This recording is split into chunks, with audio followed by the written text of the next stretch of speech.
Welcome to my channel. तो इस video में हम लोग क्लास 12th हिंदी का तीसरा चैप्टर संपूर्ण क्रांति शुरू करेंगे। तो ये जो चैप्टर है संपूर्ण क्रांति, इसके लेखक कौन है? जयप्रकाश नारायण। तो पहले हम लोग लेखक का परिचय जानते हैं। तो इनका जन्म कब हुआ था? 11 अक्टूबर 1902। इनका जन्म कब हुआ था? 11 अक्टूबर 1902। इनका निधन कब हुआ था? 8 अक्टूबर 1979। इनका जन्म स्थान, तो इनका जन्म स्थान कहाँ पे है? सिताब दियारा गांव। और ये जो गांव है ये उत्तर प्रदेश के बलिया और बिहार के सारण जिले में फैला हुआ है। पुकार का नाम, तो बचपन में बाउल, बड़े होने पर जेपी नाम से प्रसिद्ध, अपनी जनपक्ष धरता के लिए लोकनायक के रूप में प्रसिद्ध।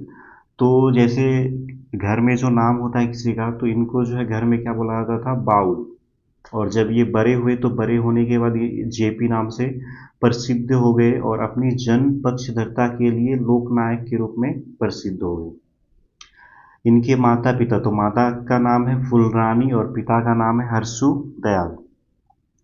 इनकी पत्नी, तो इनकी पत्नी का नाम है प्रभावती देवी, प्रसिद्ध गांधीवादी ब्रज किशोर प्रसाद की पुत्री। इनकी जो पत्नी है ये प्रसिद्ध गांधीवादी ब्रज किशोर प्रसाद। तो इनका शिक्षा, तो इनका शिक्षा आरंभिक शिक्षा घर पर ही, फिर पटना कॉलेजिएट पटना में दाखिल हुए। यहीं बिहार में हिंदी की वर्तमान स्थिति विषय पर लेख के लिए सर्वोच्च पुरस्कार प्राप्त किए। इसके बाद पटना कॉलेज पटना में प्रवेश। असहयोग आंदोलन के दौरान शिक्षा अधूरी छोड़ी और 1922 में शिक्षा प्राप्ति के लिए अमेरिका गए। वहाँ कैलिफोर्निया, बर्कले, विशिंगटन, मेडिसिन आदि कई विश्वविद्यालयों में अध्ययन। उसके बाद मार्क्सवाद और समाजवाद की शिक्षा यहीं ग्रहण की। माँ की अस्वस्थता के कारण पीएचडी न कर सके और देश लौट आए। तो इनका जो प्रारंभिक शिक्षा था वो घर पर ही हुआ था। उसके बाद ये पटना कॉलेजिएट पटना में दाखिल हुए और यहीं बिहार में हिंदी की वर्तमान स्थिति विषय पर लेख के लिए इनको सर्वोच्च पुरस्कार मिला था। और इसके बाद ये पटना कॉलेज में आए, एडमिशन के पटना आए। और असहयोग आंदोलन के दौरान जो है इनका जो पढ़ाई है वो अधूरा रह गया। और 1922 में शिक्षा प्राप्ति के लिए फिर कहाँ चले गए? अमेरिका। और यहाँ पे ये कैलिफोर्निया, बर्कले, विशिंगटन, मेडिसिन आदि कई विश्वविद्यालयों में अध्ययन किए और मार्क्सवाद और समाजवाद की शिक्षा भी इन्होंने यहीं ग्रहण की। और जब इनकी माँ का जो है तबीयत खराब हो जाता है, वो अस्वस्थ हो जाती हैं, जिसके कारण ये पीएचडी न कर सके और ये देश वापस लौट आए। तो इनका राजनीतिक जीवन 1929 में कांग्रेस में शामिल। ये कांग्रेस में शामिल कब हुए? तो 1929 में। और 1932 में सविनय अवज्ञा आंदोलन के दौरान जेल गए। और उस टाइम में जो है सविनय अवज्ञा आंदोलन चल रहा था और जिसके कारण उसमें जुड़ने के कारण इसको जेल जाना पड़ा। जेल से बाहर निकलकर कांग्रेस के अंदर ही कांग्रेस सोशलिस्ट पार्टी के गठन में अहम भूमिका निभाई। और जब ये जेल से बाहर आए तो कांग्रेस पार्टी में ही रह करके कांग्रेस सोशलिस्ट पार्टी का गठन करने में अहम भूमिका निभाई। 1939 से 1943 में फिर जेल गए। 1942 के आंदोलन से विशेष प्रसिद्धि मिली। तो इनको जो है विशेष प्रसिद्धि कब मिलती है? 1942 के आंदोलन में इनको एक विशेष प्रसिद्धि मिलती है। आज़ादी के बाद 1952 में प्रजा सोशलिस्ट पार्टी के गठन में योगदान। और जब देश आज़ाद हो गया था उसके बाद 1952 में प्रजा सोशलिस्ट पार्टी के गठन में इन्होंने योगदान दिया। धीरे धीरे सक्रिय राजनीति से स्वयं को अलग कर लिए और उसके बाद ये धीरे धीरे अपने आप को राजनीति से अलग कर लिए। और 1954 में विनोबा भावे के सर्वोदय आंदोलन से जुड़े। और 1974 में छात्र आंदोलन का नेतृत्व किया और आपातकाल के दौरान जेल गए। तो छात्र आंदोलन का जो है नेतृत्व इन्होंने कब किया था? 1974 में। और उसके बाद आपातकाल के कारण इनको जेल जाना पड़ा। इनके मार्गदर्शन में ही जनता पार्टी का गठन हुआ। उसके बाद दिया गया इनकी कृतियाँ। तो रिकंस्ट्रक्शन ऑफ इंडिया पॉलिटी, कुछ कविताएं भी लिखी, डायरी एवं निबंध भी प्रकाशित है। सम्मान, तो इनको क्या क्या सम्मान मिला था? 1965 में समाज सेवा के लिए मैग्सेसे सम्मान। तो 1965 में इनको समाज सेवा के लिए कौन सा सम्मान मिला था? मैग्सेसे सम्मान। और 1998 में इनको भारत रत्न भी मिला था। तो संपूर्ण क्रांति जो है ये क्या है? एक भाषण है। तो जयप्रकाश नारायण जो बिहार में छात्र आंदोलन चल रहा होता है तो उस समय ये भाषण देते हैं। तो उसमें कहते हैं, ये बिहार प्रदेश छात्र समिति संघर्ष समिति के मेरे युवक साथियों, बिहार प्रदेश के असंख्य नागरिक भाइयों और बहनों, अभी अभी रेणु जी ने जो कविता पढ़ी, अनुरोध तो वास्तव में उनका था, सुनाना तो वह चाहते थे, मुझसे पूछा गया कि वह कविता सुना दे या नहीं, मैंने स्वीकार किया। तो जयप्रकाश नारायण से पहले जो है रेणु जी भाषण देती हैं। उनके बाद जयप्रकाश नारायण जो है वो भाषण देते हैं और वो उनसे पूछा जाता है कि आप कविता सुना देंगे, तो वो उन्होंने स्वीकार किया। लेकिन उनसे उसने बहुत सारी स्मृतियाँ और अभी हाल की बहुत दुखद स्मृतियों को जागृत कर दिया। और वो जो कविता है ये कुछ यादों को जागृत कर देती हैं, इससे हृदय भर उठा है। आपको शायद मालूम ना होगा कि जब मैं वेल्लोर अस्पताल के लिए रवाना हुआ था तो जाते समय मद्रास में 2 दिन अपने मित्र श्री ईश्वर अय्यर के साथ रुका था। तो ये अपने भाषण में कहते हैं कि जब ये वेल्लोर अस्पताल के लिए रवाना हुए थे तो जाते समय ये मद्रास में 2 दिन अपने मित्र ईश्वर अय्यर के साथ रुके थे। और वहाँ दिनकर जी गंगा बाबू मिलने आए थे। और वहाँ इनको जो है मिलने कौन आए थे? दिनकर जी और गंगा बाबू। बल्कि गंगा बाबू तो साथ ही रहते थे, और जो गंगा बाबू जो हैं ये इनके साथ ही रहते थे। और दिनकर जी बड़े प्रसन्न दिखे, तो दिनकर जी भी इनसे मिलकर के बहुत प्रसन्न दिखे। उन्होंने अभी हाल की अपनी कुछ कविताएं सुनाई और मुझसे कहा कि आपने जो आंदोलन शुरू किया है, जितनी मेरी आशाएं आपसे लगी थी उन सब की पूर्ति आपके इस आंदोलन में, इस नए आह्वान में देश के तरुणों का आपने जो किया है मैं देखता हूँ। तो दिनकर जी जो हैं, दिनकर जी से मिलते हैं, उसके बाद गंगा बाबू तो इनके साथ ही रहते हैं। मिलने के बाद सब बहुत प्रसन्न दिखते हैं। तो दिनकर जी ने कुछ कविताएं जो है वो जयप्रकाश नारायण को सुनाते हैं, और दिनकर जी जो है जयप्रकाश नारायण को बोलते हैं कि आपने जो आंदोलन शुरू किया है इनसे हमारी सारी आशाएं आप ही से लगी हुई है, और उन सब की पूर्ति आपके इस आंदोलन से होगा। और देश के जो नौजवान हैं उनको मैं देखता हूँ। उसके बाद जो है तालियां बजती हैं, तो तालियां हरगिज ना बजाएं, मेरी बात चुपचाप सुनिए। तो जब लोग तालियां बजाते हैं तो जयप्रकाश नारायण बोलते हैं कि तालियां मत बजाइए, चुपचाप मेरी बात को सुनिए। अब मेरे मुंह से आप हुंकार नहीं सुनेंगे, लेकिन जो कुछ विचार मैं आपसे कहूंगा वे विचार हुंकारों से भरे होंगे। तो वो जो है अब आगे कहते हैं कि आप जो है अब मेरे मुंह से हुंकार नहीं सुनेंगे, और जो कुछ भी आप मेरे विचार को सुनेंगे तो वो हुंकार से भरे होंगे, विचार होंगे जिन पर अमल करना आसान नहीं होगा। और जो भी विचार होगा तो वो क्रांतिकारी होंगे, और उन पे अमल करना, उसको अपने अंदर में लाना ये बहुत आसान नहीं होगा।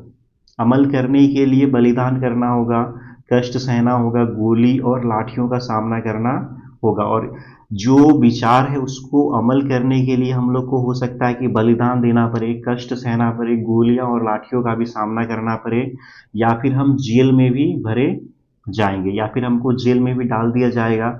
हमारी जो जमीन है उसकी कुर्कियां होगी, यह सब होगा। यह क्रांति है मित्रों, और संपूर्ण क्रांति की ये एक क्रांति है, और ये जो क्रांति है एक संपूर्ण क्रांति है। यह कोई विधानसभा के विघटन का ही आंदोलन नहीं है, वह तो एक मंजिल है जो रास्ते में है, दूर जाना है, दूर जाना है। जवाहरलाल नेहरू के शब्दों में, अभी न जाने कितने मीलों इस देश की जनता को जाना है, उस स्वराज को प्राप्त करने के लिए जिसके लिए देश के हजारों लाखों जवानों ने कुर्बानियां दी हैं, जिसके लिए सरदार भगत सिंह, उनके साथी बंगाल के सारे क्रांतिकारी साथी, महाराष्ट्र के साथी, देश भर के क्रांतिकारी सभी गोली का निशाना बने या तो फांसी पर लटकाए गए। जिस स्वराज के लिए लाखों लाख देश की जनता बार बार जेलों में भर्ती रही है। तो अपने भाषण में ये बोलते हैं कि हम लोग का जो विचार है उस पर अमल करना बहुत ही मुश्किल होगा। उस विचार के लिए हम लोग जेल में डाल दिए जाएंगे, या फिर हम लोग को गोली सहना खाना पड़ेगा, लाठी सहना पड़ेगा, बहुत सारी कष्टों को हम लोग को सहना पड़ेगा। और हमारे देश की आज़ादी के लिए जो वीर बलिदान दिए हैं, जैसे कि भगत सिंह, बंगाल के सारे क्रांतिकारी साथी, महाराष्ट्र के साथी, देश भर के जितने भी क्रांतिकारी हैं, उन्होंने गोली खाई है या फिर फांसी पे उनको लटका दिया गया है। और जिस स्वराज के लिए लाखों देश की जनता बार बार जेलों में भर्ती रही है, जेलों में डाल दिया जाता है, लेकिन आज 27-28 वर्ष के बाद जो स्वराज है उसमें जनता कराह रही है, भूख है, महंगाई है, भ्रष्टाचार है, कोई काम नहीं जनता का निकलता है बगैर रिश्वत दिए। तो अभी जो हालत है वो 27-28 साल के बाद जो है, जनता का हालत बहुत ही ज़्यादा खराब है। भूखमरी है, महंगाई है, हर तरफ भ्रष्टाचार है, और जनता का कोई भी काम बिना रिश्वत के नहीं होता है। सरकारी दफ्तरों में, बैंकों में, हर जगह टिकट लेना है, उसमें जहाँ भी हो रिश्वत के बगैर काम नहीं जनता का होता। तो सरकारी दफ्तर हो या फिर कहीं भी हो, बिना रिश्वत के जनता का कोई भी काम नहीं होता है। हर प्रकार के अन्याय के नीचे जनता दब रही है। शिक्षा संस्थाएं भ्रष्ट हो रही है, हजारों नौजवानों का भविष्य अंधेरे में पड़ा हुआ है, जीवन उनका नष्ट हो रहा है। शिक्षा दी जाती है गुलामी की शिक्षा। तो हजारों नौजवान जो है वो बेरोजगार हैं, शिक्षा संस्थाएं जो है वो बिल्कुल भ्रष्ट हो गई है, भ्रष्टाचार से वो बिल्कुल प्रभावित हो चुकी है। और देश के जो नौजवान हैं उनका भविष्य अंधेरे में है, उनका जीवन नष्ट हो रहा है। शिक्षा तो दी जाती है, लेकिन किसकी शिक्षा दी जाती है? गुलामी की शिक्षा दी जाती है। तो शिक्षा दी जाती है किसकी? गुलामी की। तो शिक्षा पाकर दर दर ठोकरे खाना नौकरी के लिए, नौकरियां मिलती ही नहीं, दिन पर दिन बेरोजगारी बढ़ती जाती है, गरीब की बेरोजगारी बढ़ती जाती है। गरीबी हटाओ के नारे जरूर लगते हैं, लेकिन गरीबी बढ़ी है पिछले वर्षों में। तो जयप्रकाश नारायण कहते हैं कि देश के जो नौजवान हैं वो दर दर ठोकरें खाते हैं, वो बेरोजगार हैं, चारों तरफ भ्रष्टाचार फैला हुआ है, गरीबी है। शिक्षा तो दी जाती है, लेकिन गुलामी की शिक्षा दी जाती है। शिक्षा संस्थाएं जो है वो भ्रष्ट हो गई हैं, और शिक्षा पाकर भी जो है नौजवान वो दर दर नौकरी के लिए ठोकरें खाते हैं, नौकरी मिलती ही नहीं है।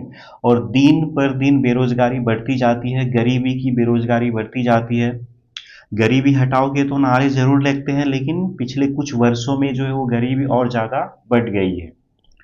तो मित्रों, आज की स्थिति यह है, और इस स्थिति में वहाँ दिनकर जी ने कुछ हमें अपने शब्द सुनाए, बड़े हृदयग्राही थे। तो जो है जयप्रकाश नारायण अब आगे कहते हैं कि आज की जो स्थिति है, और इस स्थिति में वहाँ दिनकर जी ने हमें कुछ अपने शब्द सुनाए, वो बहुत ही हृदयग्राही थे। और उसी रात जब विदा हुए, उसी रात को हमारे मित्र रामनाथ जी गोयनका, इंडियन एक्सप्रेस के मालिक के घर पर वह मेहमान थे। और उसी रात जब वो विदा हो रहे थे, तो हमारे जयप्रकाश नारायण के जो मित्र थे रामनाथ जी गोयनका, और ये इंडियन एक्सप्रेस के मालिक थे। यहाँ से ऑब्जेक्टिव क्वेश्चन पूछा जा सकता है कि इंडियन एक्सप्रेस के मालिक कौन थे? तो इंडियन एक्सप्रेस के मालिक कौन थे? रामनाथ जी गोयनका। तो उनके घर पे दिनकर जी मेहमान थे, रात को दिल का दौरा पड़ा, और वहीं पे जो है उनको रात में दिल का दौरा पड़ता है।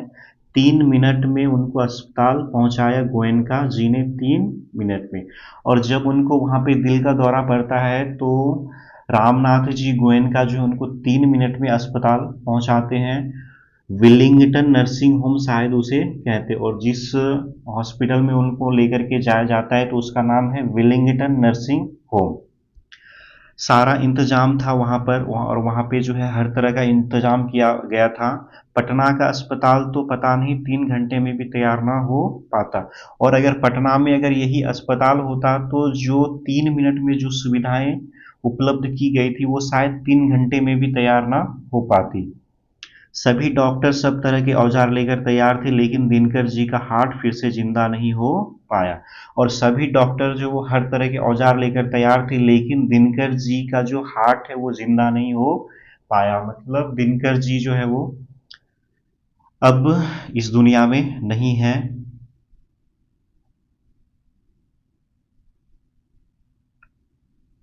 उसी रात उनका निधन हो गया। उसी रात जो है हार्ट अटैक के कारण उनका क्या हो जाता है, निधन हो जाता है। ऐसी चोट लगी, उनकी यह कविता सुन के उनका वह सुंदर सौम्य जोशीला चेहरा याद आ गया। और उनके निधन के बाद जो है जयप्रकाश नारायण के दिल में जो है बहुत ही दुख होता है, उनको चोट लगता है। उनकी कविताएं सुन के और उनका जो सुंदर सौम्य जोशीला चेहरा उनको याद आता है। आज लगता है हमारे दो मित्रों की कितनी कमी है। आज भाई बेनीपुरी जी होते, उनकी लेखनी जो ताकत थी, आज के जुलूस का, आज की इस सभा का जो वो वर्णन वह देते, एक एक शब्द में अंगार होते। और इनके एक मित्र और थे बेनीपुरी जी, तो उनका भी निधन हो जाता है।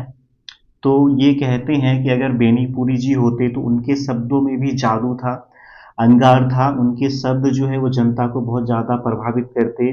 और आज दिनकर जी की कविता लिखते नए भारत के नवनिर्माण के लिए। अगर दिनकर जी जिंदा होते तो वो इस नए भारत के लिए कविताएं लिखते हैं, जो देश के युवकों और छात्रों और देश के साधारण व्यक्तियों, नर और नारियों के द्वारा आज से हो रहा है शुरू, प्रारंभ हो गया है। वह कविता शायद इस नवीन क्रांति का एक अमर साहित्य बन जाती, और वो जो कविताएं लिखते इस क्रांति में जो है एक अमर साहित्य बन जाती। लेकिन आज दोनों ही नहीं है, ना दिनकर जी ना बेनीपुरी जी। लेकिन आज दोनों ही नहीं है, ना दिनकर जी हैं और ना ही बेनीपुरी जी हैं। तो मित्रों, ये स्मृतियां जगी हैं और इनका भार हृदय पर है। मैं तो थक गया हूँ, लेकिन आज बड़ी जिम्मेदारी हमारे कंधों पर आई है, और मैंने इस जिम्मेदारी को अपनी तरफ से मांग करके नहीं लिया है। तो अब जो है वो अपने भाषण में आगे कहते हैं कि तो मित्रों, ये जो है स्मृतियां वो जगी है, इनका भार हृदय पर है। मैं तो थक गया हूँ, लेकिन आज हम भारी जिम्मेदारी हमारे कंधों पर आई है। मैंने इस जिम्मेदारी को अपनी तरफ से मांग करके नहीं लिया है। तरुणों से, छात्रों से बराबर कहता रहा हूँ। जब पहला हमने आह्वान किया था यूथ फॉर डेमोक्रेसी का, लोकतंत्र में युवकों का क्या रोल है, यह हमने जो बताया था उसमें रखा था, और उसी के बाद बराबर कहता रहा हूँ। संचालन समिति में बहस करता रहा हूँ। हम बूढ़े हो गए, हमारी सलाह ले लीजिए। तो ये जो है देश के नौजवान यूथ से कहते हैं कि हम जो है बूढ़े हो गए हैं, हम लोग इस दौर से गुजर रहे हैं, तो आप लोग जो है हम लोग से क्या कर लीजिए, सलाह ले लीजिए। हम दूसरी पीढ़ी के हो गए हैं, आप नई पीढ़ी के लोग हैं। हम लोग दूसरी पीढ़ी के हैं और हम लोग इन सब चीज़ों को अनुभव कर चुके हैं। आप लोग नई पीढ़ी के हैं, तो हमसे सलाह ले लीजिए। देश का भविष्य आपके हाथों में, और देश का जो भविष्य है वो आप ही के हाथों में है। उत्साह है आपके अंदर, शक्ति है आपके अंदर, जवानी है आपके अंदर, आप नेता बनिए। कि देश के जो नौजवान हैं उनको बोलते हैं कि आपके अंदर उत्साह है, आपके अंदर शक्ति है, आपके अंदर जवानी है, तो आप नेता बनिए। मैं आपको सलाह दूंगा, आप नेता तो बनिए, मैं आपको सलाह दूंगा। तो छात्रों ने कहा। तो छात्र जो हैं जयप्रकाश नारायण से क्या कहते हैं कि जयप्रकाश जी, मार्गदर्शन से काम नहीं चलेगा। तो छात्र जो है इनको कहते हैं कि सिर्फ मार्गदर्शन से काम नहीं चलेगा, आपको नेतृत्व स्वीकार करना पड़ेगा। कि ये जो आंदोलन हो रहा है इसमें आपको नेतृत्व स्वीकार करना पड़ेगा। मैं टालता रहा, लेकिन अंत में वेल्लोर जाते समय मैंने उनके आग्रह को स्वीकार किया। तो जयप्रकाश नारायण जो है वो टालते हैं इस बात को, लेकिन अंत में वेल्लोर जाते समय उन्होंने इस आग्रह को स्वीकार कर लिया। स्वीकार करते समय मैंने अनुभव किया अपनी अयोग्यता का, और नम्रता पूर्वक यह स्वीकार किया। परंतु छात्रों से भी, आप सबसे भी यह अनुरोध है कि नाम के लिए मुझे नेता नहीं बनना है। तो ये स्वीकार कर लेते हैं, लेकिन उसके बाद ये छात्रों से कहते हैं कि आप सिर्फ मुझे नाम के लिए नेता मत बनाइए, मुझे सामने खड़ा करके और कोई हमें डिक्टेट करे पीछे से क्या करना है जयप्रकाश नारायण तुम्हें, तो इस नेतृत्व को कल छोड़ देना चाहूँगा। कि अगर आप मुझे नेता बनाते और मुझे कोई दूसरा अगर बोले कि आपको ये करना है, आपको वो करना है, तो मैं कल ही ये जो है नेतृत्व को छोड़ दूंगा। मैं सबकी सलाह लूंगा, तालियां नहीं, बात सुनिए, बात समझिए, सबकी बात सुनूंगा। तो जयप्रकाश नारायण कहते हैं कि मैं सबकी सलाह लूंगा, सबकी बात को सुनूंगा, सबकी बात को समझूंगा। छात्रों की बात जितना भी ज़्यादा होगा, जितना भी समय मेरे पास होगा, उनसे बहस करूंगा और मैं अधिकतर जो है छात्रों की बात को सुनने का प्रयास करूंगा। जितना मेरे पास समय होगा मैं उनसे बहस करूंगा, समझूंगा और अधिक से अधिक उनकी बात में स्वीकार करूंगा। उनकी बातों को समझूंगा और अधिक से अधिक प्रयास करूंगा उनकी बातों को स्वीकार करने का। आपकी बात स्वीकार करूंगा जन संघर्ष समितियों की, लेकिन फैसला मेरा होगा। तो मैं सबकी बातों को सुनूंगा, लेकिन जो आखिर में जो फैसला होगा वो मेरा होगा। इस फैसले को इनको मानना होगा और आपको मानना होगा, और मेरा जो फैसला है वो आप सबको मानना होगा। तब तो इस नेतृत्व का कोई मतलब है, तब यह क्रांति सफल हो सकती है। कि तभी जो है इस नेतृत्व का कोई मतलब है और तभी ये क्रांति सफल हो सकती है, और नहीं तो आपस के झगड़ों में, बहस में पता नहीं हम किधर बिखर जाएंगे और क्या नतीजा निकलेगा। कि अगर नहीं होता है तो हम लोग आपस में झगड़ेंगे, आपस में बहस करेंगे, तो हम लोग किधर बिखर जाएंगे। हम लोग का जो आंदोलन है ये किस रास्ते में निकल पड़ेगा, इसका क्या नतीजा होगा, इसका पता नहीं है। बहुत दिनों से सार्वजनिक जीवन में हूँ। 1921 में जनवरी के महीने में इसी पटना कॉलेज में आईएससी का विद्यार्थी था। तो अब जो है जयप्रकाश नारायण आगे अपने भाषण में बोलते हैं कि मैं बहुत दिनों से सार्वजनिक जीवन में हूँ, बहुत दिनों से मैं सार्वजनिक जीवन जी रहा हूँ, और 1921 में जनवरी के महीने में इसी पटना कॉलेज में मैं आईएससी का विद्यार्थी था। हमारे साथ हमारे निकट के साथी थे, वे सब छात्रवृत्ति पाने वाले थे, और हमारे जितने भी साथी थे वो सब छात्रवृत्ति पाने वाले थे। मुझे भी छात्रवृत्ति मिलती थी और मुझे भी छात्रवृत्ति मिलती थी।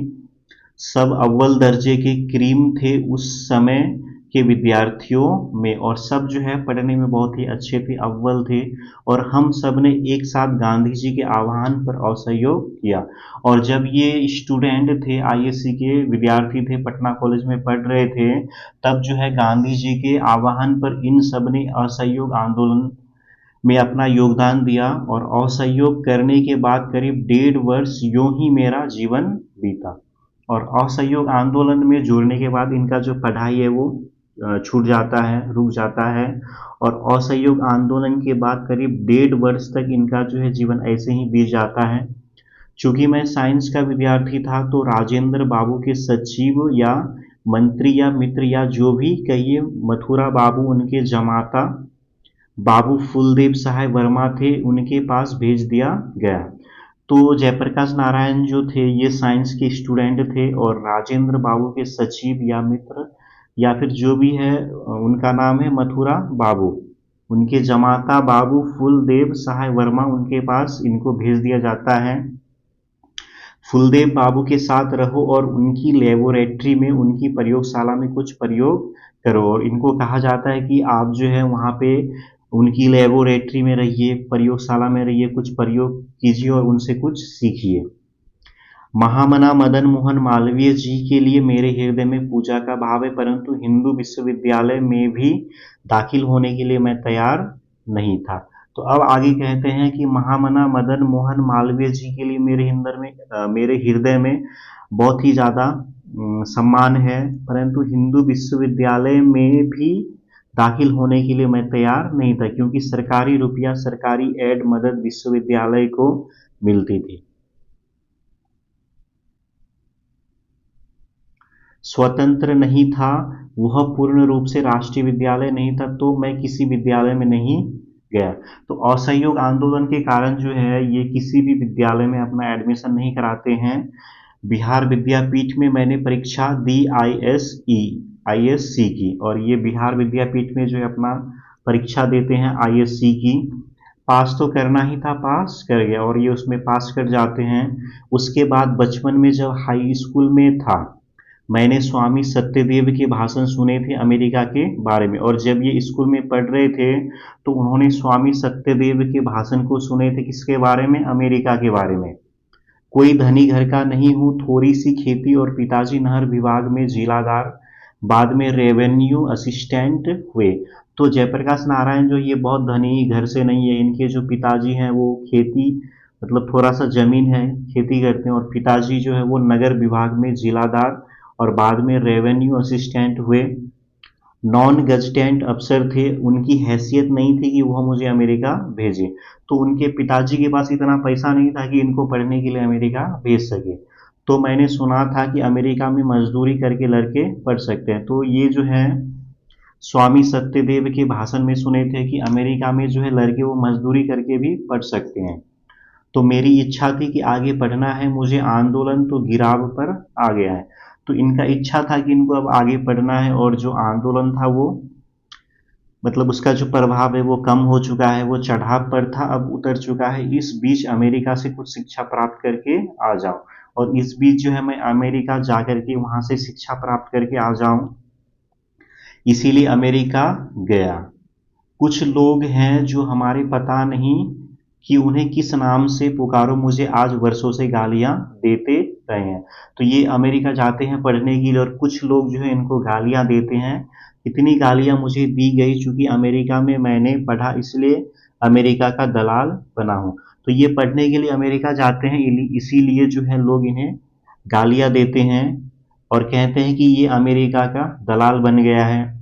निक्सन को दे दो तार जयप्रकाश की हो गई हार, ये नारे लगे, और नाराएं भी लगाई जाती है कि निक्सन को दे दो तार जयप्रकाश की हो गई हार।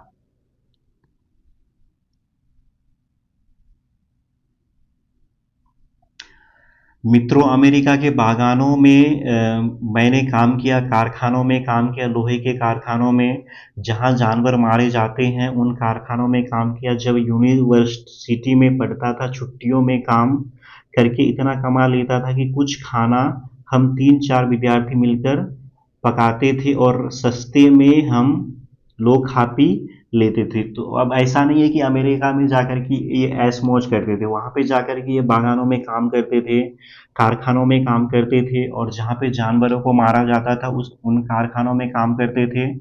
और जब यूनिवर्सिटी में पढ़ते थे और छुट्टियों में जो है काम करके इतना ये लोग कमा लेते थे कि 3-4 विद्यार्थी मिलकर के अच्छे से सस्ते में अपना गुजारा कर ले।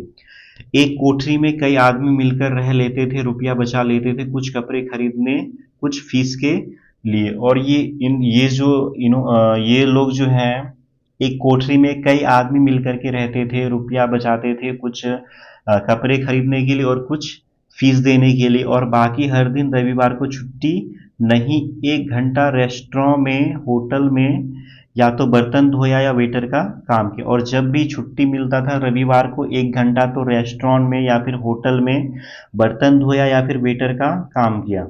तो शाम को रात का खाना मिल गया, और उसके बाद शाम को जो है रात को जो है खाना मिल जाता था, दिन का खाना मिल गया। किराया कहाँ से मकान का हमको आया, बराबर 2-3 लड़के कितने वर्षों तक, 2 चारपाई नहीं थी कमरे में।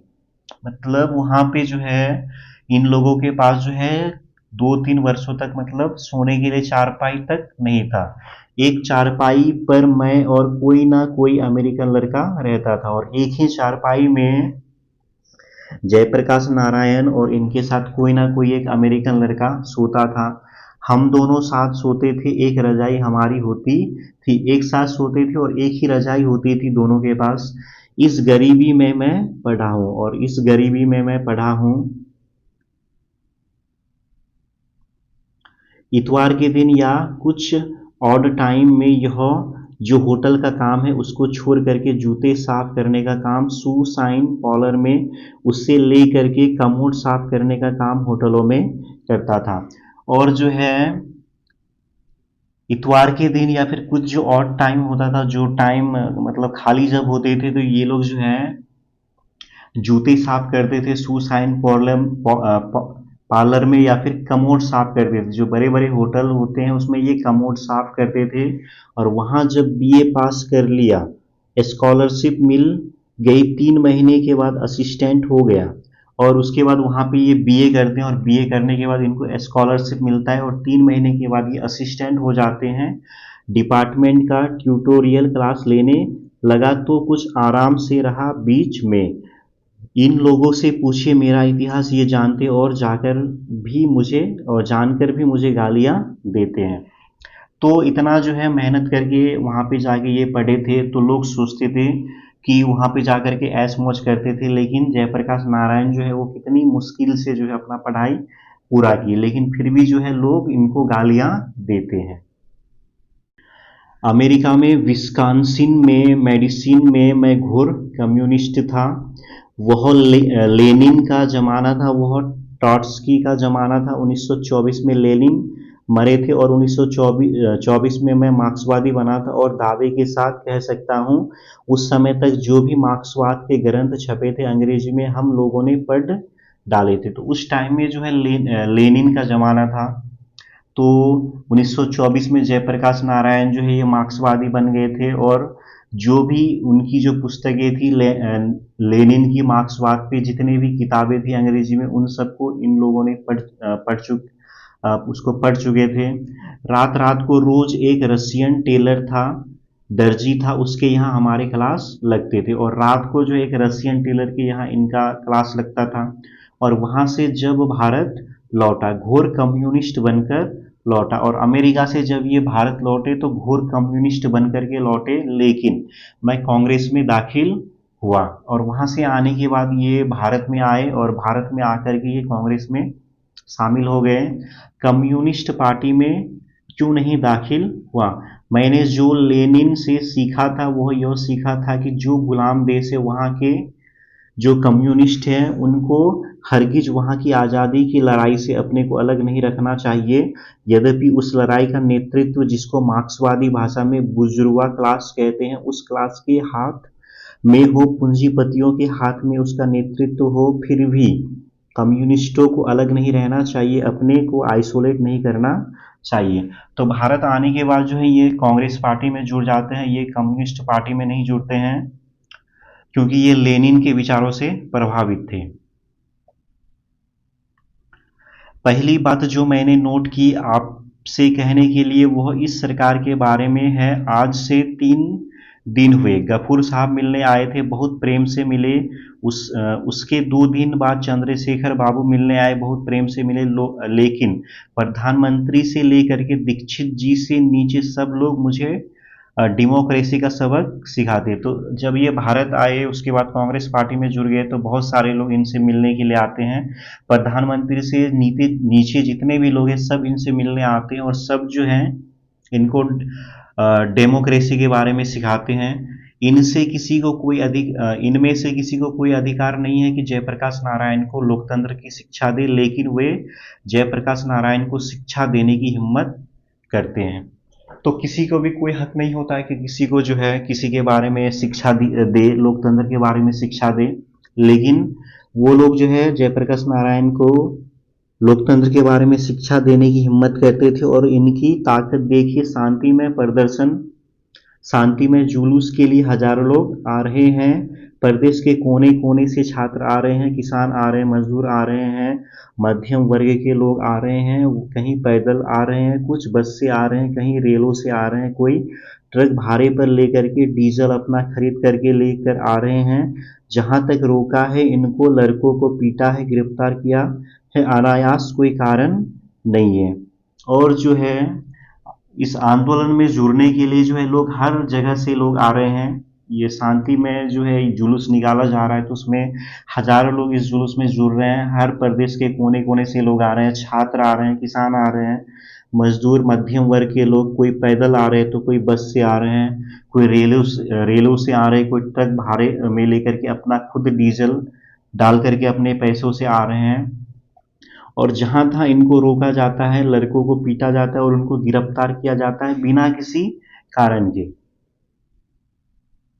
और यहाँ हमसे आकर के सब मीठी मीठी बातें करते हैं। इन्होंने जिद की हम रास्ते से जुलूस नहीं जाएगा, इसमें यह खतरा है, वह खतरा है। तो सब जो है वो मीठी मीठी बातें करते हैं, और इन्होंने जिद की कि इस रास्ते से जुलूस नहीं जाएगा, यहाँ पे ये खतरा है, वो खतरा है। मुझे कोई खतरा दिखाई नहीं दिया, लेकिन जब उन्होंने कहा कि शायद जेल तोड़ने की कोशिश हो और शायद उन्हें गोली चलानी पड़े, तो मैंने कहा इसकी जिम्मेदारी मैं नहीं लेता हूँ। आंदोलन हमारा किसी दूसरे उद्देश्य से हो रहा है, बीच में यह डाइवर्जन हो जाए, रास्ता ही भटक जाए, हम लोग यह नहीं चाहते। तो चलिए जो आप कहते हैं वही मान लेता हूं। तो ये बिगड़े भी होंगे छात्र लोग, उधर से जाना था आप इधर से क्यों आए। तो इनको जो कहा गया कि अगर इस रास्ते से हम लोग अगर जाते हैं तो यहाँ पे बहुत खतरा हो सकता है कि गोली भी चल जाए, किसी का जान भी जा सकता है। तो जयप्रकाश नारायण इनकी बातों को मानते हैं और सोचते हैं कि जो है छात्र जो है वो बोलेंगे कि आपको तो इधर से जाना था लेकिन आप इधर से क्यों आए। हालांकि वे इन लड़कों को ले आए और एक दूसरी बिल्डिंग में खड़ा करके, जो लड़के हमारी छात्र संघर्ष समिति के वहां जेल में हैं उनको जुलूस दिखाने के लिए ले आए। मैं नहीं जानता हूं कि अंग्रेजी सरकार के जमाने में भी इस प्रकार का व्यवहार कभी हुआ हो। लोग रेलों से उतार दिए गए, बसों से उतार दिए गए, टिकट था उनके पास।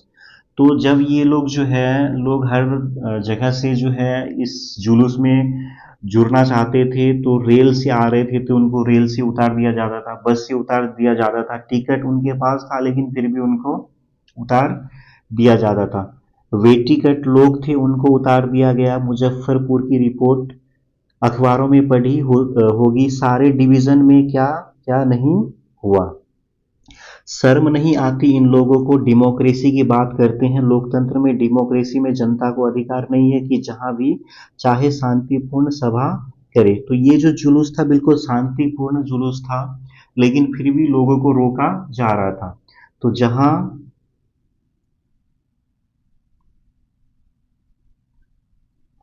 जहां भी चाहे शांतिपूर्ण प्रदर्शन करे। वे राज्यपाल के यहाँ जाना हुआ तो लाखों की तादाद में जाए, असेंबली के सामने जाए, उसको उनको पूरा अधिकार है। हिंसा करे तो कोई दूसरी बात है। तो शांति में जो है प्रदर्शन, उसमें लोग कहीं भी जा सकता है लेकिन उनको रोका गया।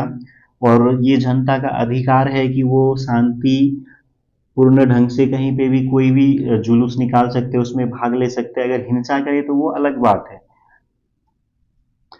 हमसे मिलने आए पुलिस के उच्च अधिकारी ने कहा, बड़े उच्च अधिकारी से कहा नाम लेना। तो इनसे जो है जयप्रकाश नारायण से है जो पुलिस के एक उच्च अधिकारी मिलने के लिए आते हैं। एक पुलिस के उच्च अधिकारी जिनका वो नाम लेना नहीं चाहते हैं, कि मैंने दीक्षित जी के मुंह से सुना है कि जयप्रकाश नारायण नहीं होते तो बिहार जल गया होता। जब जयप्रकाश नारायण के बारे में ऐसा आप सोचते हैं तो जयप्रकाश नारायण के लिए यह सारा क्यों होता है। तो जयप्रकाश नारायण कहते हैं कि दीक्षित जी जो है वो कहते थे कि अगर जयप्रकाश नारायण अगर बिहार में नहीं होते तो बिहार जल गया होता। और जब जयप्रकाश नारायण के बारे में अगर आप इस तरह का अगर सोचते हैं तो फिर जयप्रकाश नारायण के लिए ये सब क्यों हो रहा है। तो उनके नेतृत्व में यह प्रदर्शन और यह सभा होने वाली है, क्यों लोगों को रोकते हैं आप। कि जयप्रकाश नारायण के नेतृत्व में जो है एक प्रदर्शन और एक सभा का आयोजन हो रहा है और उसमें लोगों को आप आने से क्यों रोकते हैं। क्या आप जनता से घबराते हैं। जनता के आप प्रतिनिधि हैं, किसकी तरफ से शासन करने बैठे हैं आपकी हिम्मत की लोगों को पटना आने से रोक ले। उनकी राजधानी है, आपकी राजधानी है। यह पुलिस वाले का देश है, यह जनता का देश है। डूब जाना चाहिए इन लोगों को। तो जयप्रकाश नारायण जो है वो थोड़े से गुस्से में बोल रहे हैं कि जब आप सोचते हैं जयप्रकाश नारायण के बारे में, इतना सब सोचते हैं, तो उनके नेतृत्व में जो है ये जो प्रदर्शन हो रहा है तो इसमें आप लोगों को आने से क्यों रोकते हैं। क्या आप जनता से डरते हैं। और आप जो है जनता के प्रतिनिधि हैं, आप किसकी तरफ से शासन कर रहे हैं। आपकी हिम्मत कैसे हुई लोगों को पटना आने से रोकने की, कि ये लोगों की राजधानी है, ये आपकी भी राजधानी है, ये पुलिस वाले का देश है, यह जनता का देश है। कि डूब जाना चाहिए इन लोगों को। ऐसी नीचता का व्यवहार, बहुत कठोर शब्द का प्रयोग कर रहा हूं मैं, कठोर शब्द का प्रयोग नहीं करता। तो जयप्रकाश नारायण जो है वो गुस्से में कुछ कठोर शब्दों का प्रयोग करते हैं और वो कहते हैं कि इस तरह के शब्दों का मैं प्रयोग नहीं करता, लेकिन इस तरह का जो नीचता का व्यवहार है इसके लिए मुझे इन सब शब्दों का प्रयोग करना पड़ रहा है।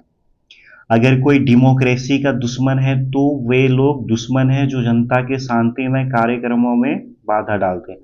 कि अगर कोई जो है जनता का जो है शांतिमय ढंग से अगर कोई कार्यक्रम किया जा रहा है, उसमें अगर कोई बाधा डालते हैं तो वो जो है जनता का दुश्मन है, वो लोकतंत्र का दुश्मन है, उनकी गिरफ्तारियां करते हैं, उन पर लाठी चलाते हैं, गोलियां चलाते हैं। यह डेमोक्रेसी है, इसे बदलना चाहती है जनता। जयप्रकाश नारायण छात्र युवक, क्योंकि जो भी आंदोलन इस देश में आज उठेगा उसका नेता युवक रहेगा, छात्र रहेगा, इसमें कोई संदेह नहीं है हमको। तो जयप्रकाश नारायण कहते हैं कि ये किस तरह का डेमोक्रेसी है जो जनता के शांतिमय कार्यक्रमों में बाधा डाला जाता है, उनको गिरफ्तार किया जाता है, उन पे लाठी या फिर गोलियां चलाया जाता है, ये किस तरह का डेमोक्रेसी है। तो इसको जो है जनता क्या करना चाहती है, बदलना चाहती है। छात्र युवक कि जो भी इस आंदोलन में भाग ले रहे हैं और जो भी इस आंदोलन का नेता होगा वो छात्र होगा, देश के युवक होंगे, नौजवान होंगे, इसमें कोई भी संदेह नहीं है। मित्रों, एक बात तो यह कहनी थी कि मैं जानता हूं कि डॉक्टर रहमान यहाँ बैठे होंगे तो वे कुछ चिंता में पड़े होंगे कि इस जोर से बोलने का असर मेरे हृदय पर बुरा होगा। मैं भी समझता हूं, अब जरा अपने आप को बांध के बोलूंगा। तो इनके ये जो जयप्रकाश नारायण जो भाषण दे रहे हैं, तो उनके भाषण को सुन रहे हैं उनके जो डॉक्टर, उसका नाम क्या है, रहमान। तो वो भी बैठे सुन रहे होंगे, तो वो भी सोच रहे होंगे कि इस तरह से जो है मैं बोल रहा हूँ तो इससे मेरे हृदय पर बुरा प्रभाव पड़ेगा। ये मैं भी समझता हूँ, तो मैं क्या करूँगा, अब अपने आप को बांध करके बोलूँगा।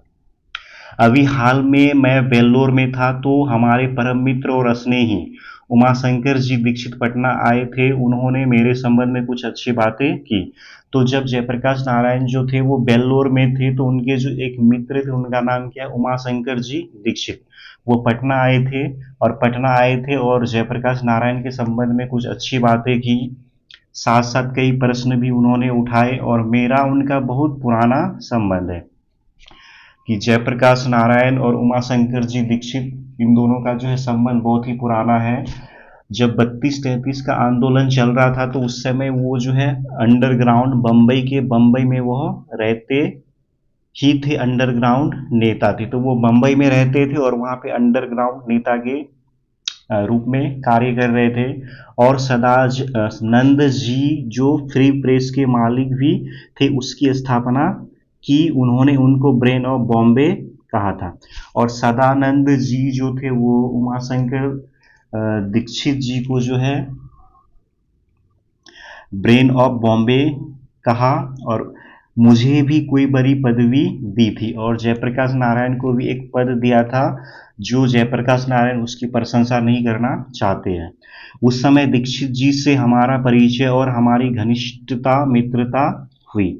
और अंडरग्राउंड जमाने की जो मित्रता होती है वह ठोस होती है, चाहे हम कहीं रहें, वह कहीं रहे, ठोस रहती है। उसके बाद हम एक दूसरे के मित्र आज तक बने हुए हैं। तो जयप्रकाश नारायण कहते हैं कि दीक्षित जी और जयप्रकाश नारायण कि दोनों के बीच में बहुत ही घनिष्ठ मित्रता थी। और दोनों जो है अंडरग्राउंड जमाने, ये जो मित्रता है ये अंडरग्राउंड जमाने की मित्रता है, और ये बहुत ही ठोस है कि वो दोनों कहीं पे भी रहे लेकिन उनकी जो मित्रता है वो आज तक बनी हुई है।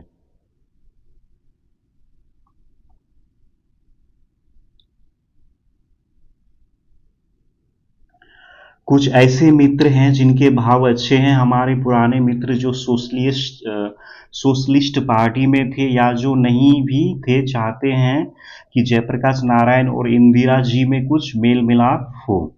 तो कुछ जो है इनके और भी जो मित्र थे जो सोशलिस्ट पार्टी में थे या फिर जो नहीं भी थे, तो वो चाहते थे कि जयप्रकाश नारायण और इंदिरा जी, उनके बीच में मेल मिलाप हो जाए, मतलब दोनों के बीच में मतभेद था। तो ये लोग जो थे वो क्या चाहते थे कि दोनों के बीच में मेल मिलाप हो जाए। तो मित्रों, मेरा किसी व्यक्ति से झगड़ा नहीं है। तो जयप्रकाश नारायण जो है वो क्या कहते हैं कि मित्रों, मेरा जो है किसी व्यक्ति से झगड़ा नहीं है, किसी व्यक्ति से झगड़ा नहीं है, चाहे वो इंदिरा जी हो या फिर कोई हो, कि मेरा किसी व्यक्ति से झगड़ा नहीं है, चाहे वो इंदिरा जी हो या फिर कोई और हो। हमें तो नीतियों से झगड़ा है, सिद्धांतों से झगड़ा है, कार्यों से झगड़ा है। जो कार्य गलत होंगे, जो नीति गलत होगी, जो सिद्धांत प्रिंसिपल गलत होंगे, जो पॉलिसी गलत होंगी, चाहे वो कोई भी करे, मैं विरोध करूंगा अपनी अकल के मुताबिक। तो जयप्रकाश नारायण कहते हैं कि मुझे किसी भी व्यक्ति से कोई झगड़ा नहीं है, मुझे सरकार की नीतियों से झगड़ा है, जो सरकार के जो सिद्धांत हैं उनसे झगड़ा है, और चाहे वो कोई भी हो मैं उसका विरोध करूंगा, जितना हमको समझ में आएगा मैं उसका विरोध करूंगा। हम लोग इनकी तरह नौजवान थे उस जमाने में, लेकिन यह जुर्रत होती थी कि हम लोगों की कि बापू के सामने हम कहते थे हम नहीं मानते हैं बापू यह बात। तो जब जयप्रकाश नारायण नौजवान थे तो इन लोगों का इतना हिम्मत था कि वो बापू के सामने कहते थे कि ये बापू हम आपकी इस बात को नहीं मानते हैं। और बापू भी बापू में जो है बहुत महानता थी, और वो इतनी महानता थी कि वो कभी किसी बात का बुरा नहीं मानते थे, फिर भी बुलाकर हमें प्रेम से समझाते थे।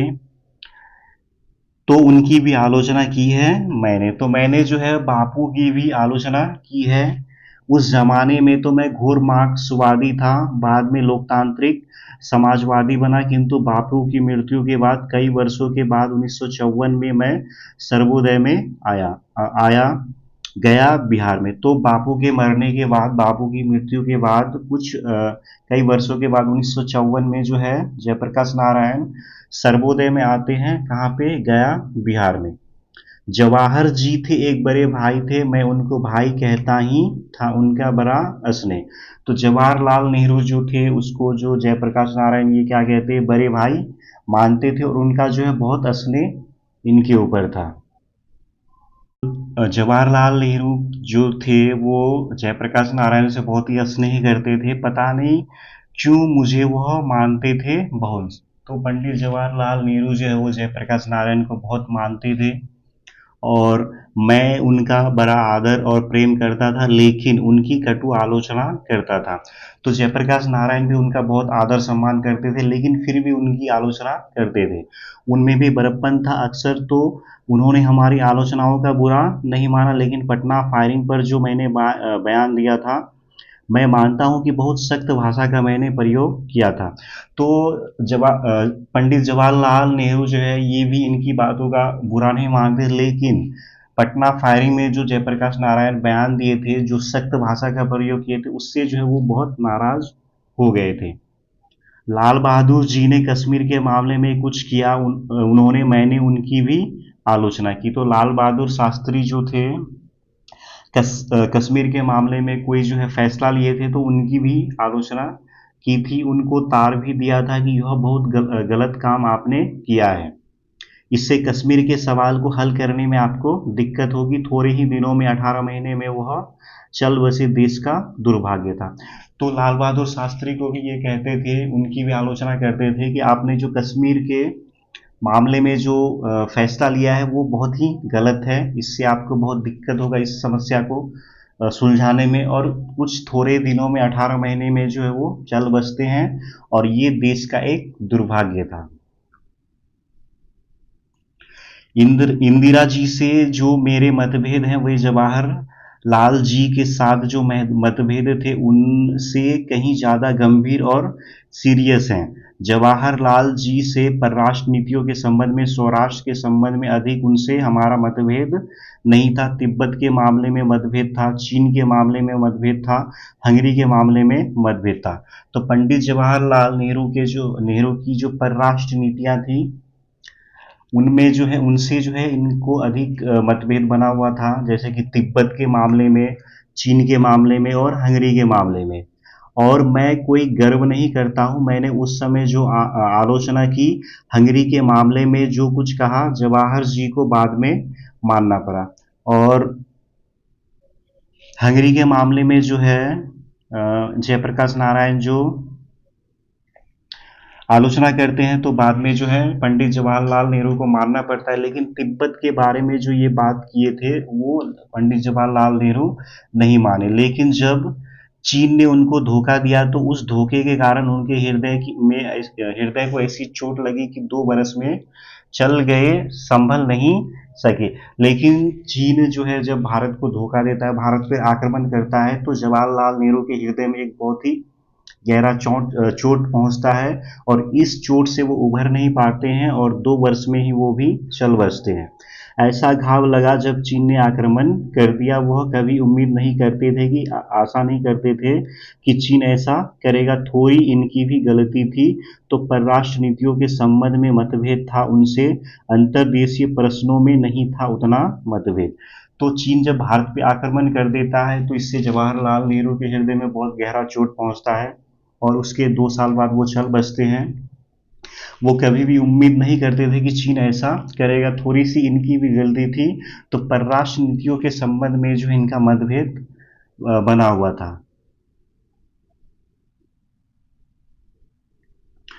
अब एक बात ले लीजिए जिसके चलते बहुत ज़्यादा करप्शन राजनीति में है। वह क्या है कि राजनीति में जो है बहुत ज़्यादा करप्शन है। तो जयप्रकाश नारायण इसके विषय में क्या कहते हैं, इलेक्शन का खर्चा, चुनाव का खर्चा, करोड़ों रुपये वे चुनाव पर खर्च करेंगे। एक तरफ गरीबी हटाओ का नारा लगाएंगे, समाजवाद का नारा लगाएंगे और यह सब रुपया ब्लैक मार्केटियर लोगों से आप इकट्ठा करेंगे। अनअकाउंटेड मनी, करोड़ों रुपये जिसका कोई हिसाब किताब नहीं, कोई किताब नहीं। तो करप्शन जो है, राजनीति में जो करप्शन है, भ्रष्टाचार है, तो उसका जो कारण क्या है, इलेक्शन में खर्चा होने वाला बहुत, जो इलेक्शन में जो बहुत अधिक रुपया खर्चा होता है, वही जो है राजनीति में भ्रष्टाचार का एक मुख्य कारण है कि करोड़ों रुपये जो है वो चुनाव में खर्च किए जाते हैं। एक तरफ जो है सरकार क्या करती है, गरीबी हटाओ के नारे लगाती है, समाजवाद के नारे लगाती है और ये जो रुपया है ब्लैक मार्केटियर लोगों से इकट्ठा करके, इस जिसका कोई हिसाब किताब नहीं होता, इसको इलेक्शन में खर्च किया जाता है। आज से नहीं, वर्षों से मैं पुकार रहा हूं कि भाई इस चुनाव की पद्धति में आमूल परिवर्तन होना चाहिए, चुनाव का खर्च कम करना चाहिए। तो जयप्रकाश नारायण बहुत दिनों से जो है बोल रहे हैं कि चुनाव में जो है कुछ परिवर्तन आना चाहिए, कि चुनाव में इतना ज़्यादा जो रुपया खर्च किया जा रहा है उसमें खर्च कम होना चाहिए। अगर चाहते हैं कि आपकी गरीब उम्मीदवार खड़ा हो सके, मजदूर उम्मीदवार खड़ा हो सके, किसान उम्मीदवार खड़ा हो सके, गरीब पार्टी जो गरीब की पार्टी है वो अपने उम्मीदवार खड़ा कर सके, सुनता है कोई। तो ये जो है सलाह देते हैं कि जो है इलेक्शन में जो अधिक रुपया पैसा खर्चा होता है तो वो कम होना चाहिए। चुनाव की पद्धति में कुछ नया परिवर्तन होना चाहिए जिससे जो है गरीब उम्मीदवार चुनाव में खड़े हो सकेंगे, मजदूर चुनाव में खड़े हो सकेंगे और जो गरीब पार्टी है वो भी अपना उम्मीदवार चुनाव में खड़ा कर सकेगी। लेकिन इनकी बात को कोई भी सुनता नहीं है।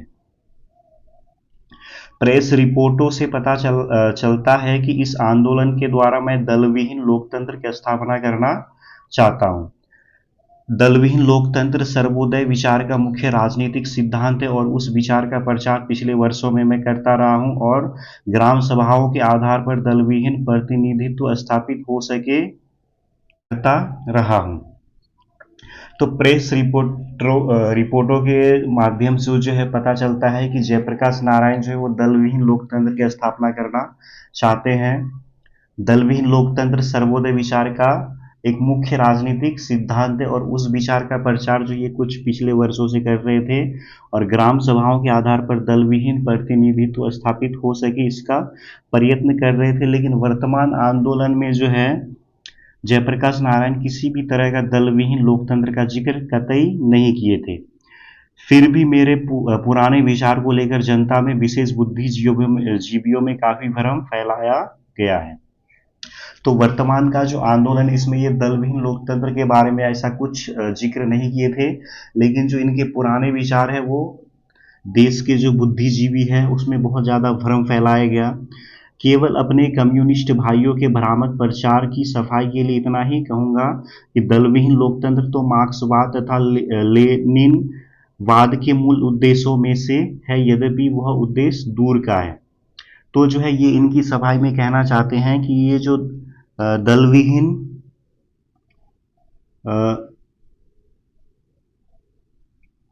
लोकतंत्र जो है वो मार्क्सवाद और लेनिनवाद के ये मूल उद्देश्यों में से हैं, यद्यपि ये जो उद्देश्य है वो बहुत दूर के है। तो मार्क्सवाद के अनुसार समाज जैसे जैसे साम्यवाद की ओर बढ़ता जाएगा वैसे वैसे राज्य स्टेट का क्षय होता जाएगा और अंत में एक स्टेटलेस सोसाइटी कायम होगी। वह समाज अवश्य ही लोकतांत्रिक होगा, बल्कि उसी समाज में लोकतंत्र का सच्चा स्वरूप प्रकट होगा और वह लोकतंत्र निश्चय ही दलविहीन होगा। तो जब स्टेटलेस सोसाइटी शासन मुक्त समाज बनता जाता है तो वह शायद ही दल युक्त होगा। आश्चर्य है कि कम्युनिस्ट बंधुओं को अपने इस मूल सिद्धांत का विस्मरण हो गया है। तो ये कहते हैं कि हमारे जो कम्युनिस्ट भाई हैं वो भूल चुके हैं अ, जो दल विहीन जो सिद्धांत है उसको वो भूल चुके हैं। जहां तक वर्तमान आंदोलन का प्रश्न है, मेरी या अन्य किसी की, न छात्रों की, न विपक्षी राजनीतिक दलों की, न सर्वोदय सेवकों की यह कल्पना है कि इसमें से दलविहीन लोकतंत्र पैदा होगा। विधानसभा का विघटन हो जाएगा तो 6 महीने या वर्ष भर में फिर चुनाव होंगे जो वर्तमान कानूनी चुनाव प्रणाली के अनुसार होंगे। तो ये कहते हैं कि अगर विधानसभा का जो है विघटन हो जाता है, वो अगर टूट जाता है तो 6 महीने या साल भर में जो है फिर से चुनाव होगा, और ये जो चुनाव होगा ये वर्तमान कानून और नया चुनाव प्रणाली के अनुसार होगा।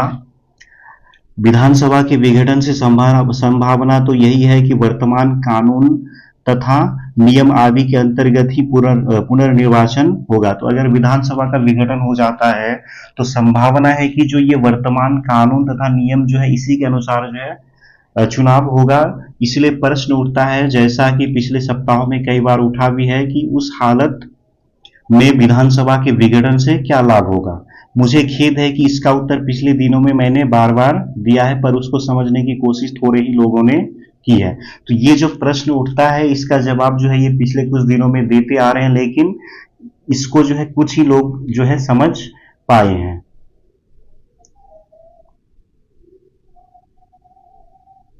इसीलिए बार बार मुझसे यह सवाल इसीलिए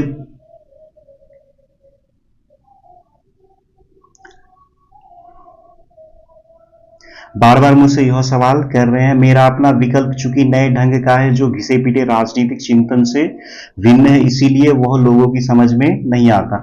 तो जयप्रकाश नारायण कहते हैं कि मेरा जो विचार है वो बिल्कुल नया है, ये घिसे पीटे राजनीतिक चिंतन से भिन्न है, इसीलिए ये लोगों को अभी समझ में नहीं आ रहा है। अगर मैं कह दूं कि मेरा विकल्प यह है कि मैं इस आंदोलन और संघर्ष में से एक नई पार्टी का निर्माण करूंगा, तो सब लोग मेरी बात आसानी से समझ लेंगे और उसके बाद मेरी आलोचना शुरू हो जाएगी। तो लोगों को समझाने के लिए जो अगर जयप्रकाश नारायण अगर कहते हैं कि मैं एक नई पार्टी का निर्माण करना चाहता हूं, तो लोग उसको आसानी से समझ लेंगे और बाद में फिर उसकी आलोचना शुरू हो जाएगी। और लोग कहेंगे कि यह आदमी केवल अपनी सत्ता के लिए छात्रों और जनता के आंदोलन का दुरुपयोग कर रहा है। और लोग फिर कहेंगे कि ये जो आदमी है वो अपनी सत्ता के लिए और छात्र और जनता का जो है इस आंदोलन का दुरुपयोग कर रहा है।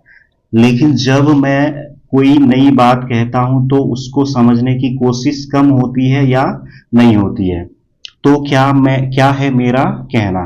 तो संक्षेप में यह है कि आज की परिस्थिति में आम जनता को, आम मतदाता को केवल इतना ही अधिकार प्राप्त है कि वह चुनाव में अपना मतदान करे, परंतु मतदान प्रक्रिया ना तो स्वच्छ और स्वतंत्र होती है, ना उम्मीदवारों के चयन में मतदाताओं का हाथ होता है, और ना चुनाव के बाद अपने प्रतिनिधि पर उनका कोई अंकुश ही रहता है। मैं इन दोनों कमियों को दूर करने का प्रयत्न कर रहा हूं। तो इनका कहना क्या है कि जो परिस्थिति जो है उसमें जो आम जनता है उसका काम सिर्फ क्या है, मतदान करना, उसके बाद उसका कोई अधिकार नहीं है। उसका सिर्फ काम है कि चुनाव में मतदान करना, लेकिन मतदान की जो प्रक्रिया है वो स्वच्छ और स्वतंत्र नहीं है। उम्मीदवारों का जो चयन किया जाता है वो भी मतदाताओं के हाथ में नहीं है। चुनाव जीतने के बाद जो प्रतिनिधि है उन पे जनता का कोई अंकुश नहीं रहता है। तो जयप्रकाश नारायण इन कमियों को दूर करने का प्रयास कर रहे हैं।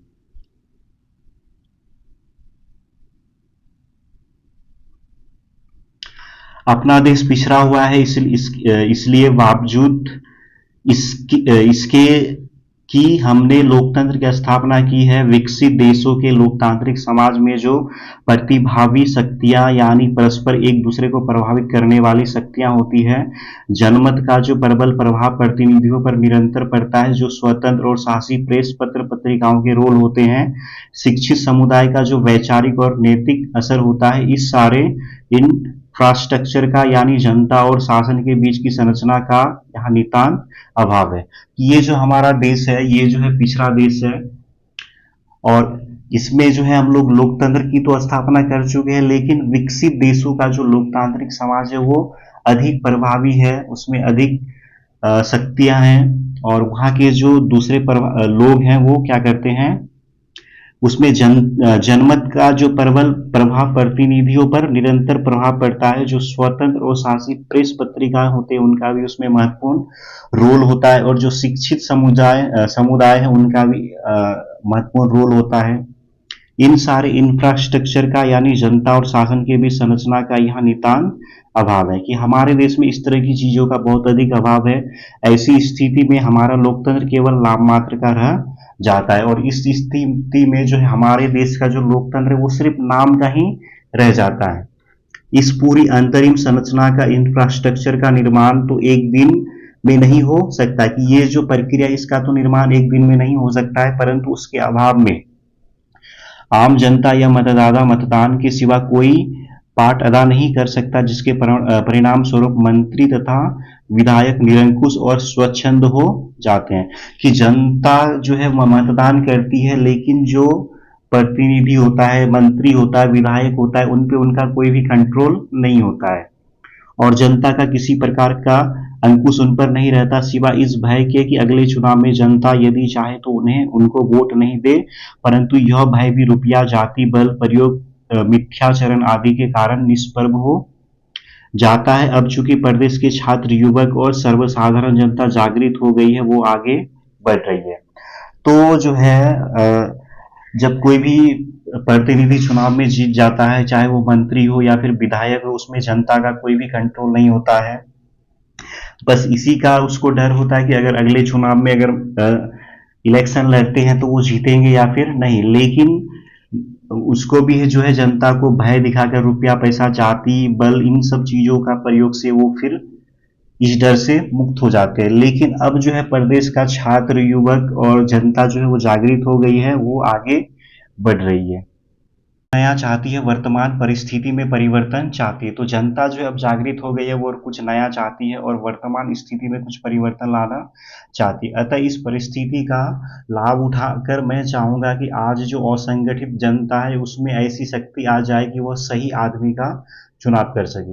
तो इस परिस्थिति का जो है लाभ उठा करके जो है जयप्रकाश नारायण चाहते हैं कि जनता जो है असंगठित है तो वो संगठित हो जाए, उसमें एक शक्ति आ जाए, वो सही आदमी का चुनाव करे, और बाद में अपनी प्रतिनिधियों के आचरण पर यथासंभव अंकुश रख सके, और जो जनता का प्रतिनिधि होगा उस पर वो अंकुश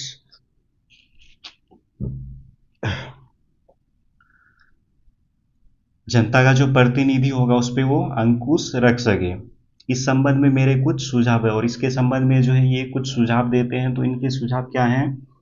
एक तो यह है कि जब विधानसभा का अगला चुनाव हो तो हमारी छात्र संघर्ष तथा जन संघर्ष समितियां मिलकर के आम राय से अपना उम्मीदवार खड़ा कर सके, अथवा जो उम्मीदवार खड़े किए जाएं उनमें से किसी को मान्य करें। तो इनका सुझाव क्या है कि जो छात्र संघर्ष समितियां हैं वो जो है अपना एक उम्मीदवार खड़ा करे, दोनों मिल करके जो है एक राय बनाए और उसमें से किसी एक को उम्मीदवार खड़ा करे। यदि इन समितियों के बीच अगर आम राय अगर नहीं मिलती है तो कोई बीच का एक रास्ता अपनाएंगे, जिससे दोनों के बीच में किसी भी प्रकार का फूट ना हो, और उसमें से किसी एक को खड़ा करेगी और किसी एक उम्मीदवार को अपनी मान्यता दे सकेगी। इस प्रकार के चुनाव में जनता का एक बहुत बड़ा पार्ट होगा, यानी जनता और छात्रों के संघर्ष समिति उम्मीदवार के चयन में अपना महत्वपूर्ण रोल अदा करेगी। तो इस तरह से जो चुनाव होगा उसमें जनता का भी एक महत्वपूर्ण पार्ट होगा, छात्रों का भी एक महत्वपूर्ण पार्ट होगा। और दूसरी बात यह है कि जो भी उम्मीदवार अमुक चुनाव क्षेत्र में जीतेगा उसके भावी कार्यक्रमों पर निगरानी रखने का काम ये संघर्ष समितियां करेगी, और जो भी चुनाव में जीतेगा तो उस पे जो है ये संघर्ष समितियां क्या करेगी, निगरानी रखेगी, और उसका जो है निगरानी रखेगी, और अगर उस क्षेत्र का प्रतिनिधि गलत रास्ता पकड़ता है तो उनको इस्तीफा देने के लिए बाध्य करेगी। अगर जो उम्मीदवार जीत जाता है और अगर वो गलत रास्ता अगर पकड़ लेता है तो उसको इस्तीफा देने के लिए बाध्य करेगी।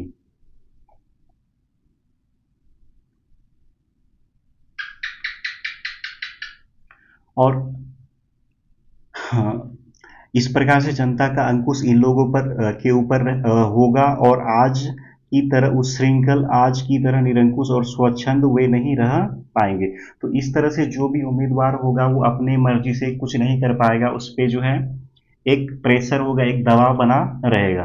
तो इस सिलसिले में मैं एक और बात स्पष्ट करना आवश्यक है कि जो संघर्ष समितियां छात्रों की या जनता की बन गई है या बन रही है, उनका काम केवल शासन से संघर्ष करना नहीं है। उसके बाद एक और बात कहते हैं कि जो उम्मीदवार जो है इन संघर्ष समितियां या फिर जो छात्र संघर्ष समितियां, इनका सिर्फ यही काम नहीं है कि वो सिर्फ शासन में संघर्ष करे, बल्कि उनका काम तो ये भी है कि समाज में जो हर तरह का अन्याय है, उसको हर तरह का जो अनीति है उसके विरुद्ध भी संघर्ष करना होगा। और इस प्रकार से समितियों के लिए बराबर महत्वपूर्ण कार्य रहेगा। गांव में छोटे अफसरों या कर्मचारियों की अ,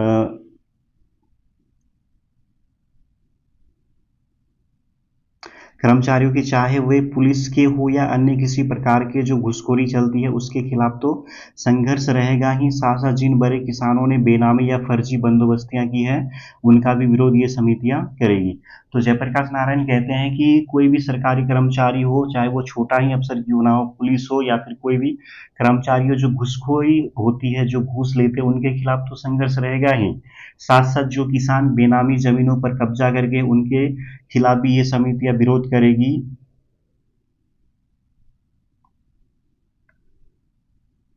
और उनको दुरुस्त करने के लिए संघर्ष करेगी। गांव में तरह तरह के अन्याय होते हैं, मेरी कल्पना है कि ये समितियां उन अन्यायों को भी रोकेगी।